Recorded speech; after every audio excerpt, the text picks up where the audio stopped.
ওস্তাদ, আমাদেরকে আগে প্রথমত দেখতে হবে গাড়িতে লক আছে কিনা। যদি গাড়ির ঘাড়ে লক থাকে তাহলে ওটা গুড়ি দিয়ে ভাঙতে হবে। আচ্ছা, তারপরে এখানে দেখা যাচ্ছে যে মিটার থেকে নেগেটিভ পজিটিভ দুইটা তার গেছে, ওই দুইটা তার আমাদেরকে এক করে দিতে হবে, তাইলে গাড়ি স্টার্ট নেবে। তারপর আরে ওস্তাদ, তারপর আবার কি, ভিডিও শেষ আর তারপর গাড়ি স্টার্ট নিলে গাড়ি আমাকে রে, এটুকুও কি বোঝেন না? আচ্ছা তাহলে নে, চল আয়। এই আসলে তো লক রে। আরে গাড়ি লক আছে, তাহলে কি বানাইবো জানি? আরে গুড়ি মারা নাকবো, গুড়াই ভুলে গেছে রে।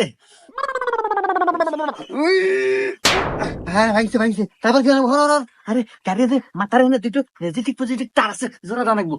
জোড়া দে ওস্তাদ। ওস্তাদ বসে গাড়ি স্টার্ট নেয় না।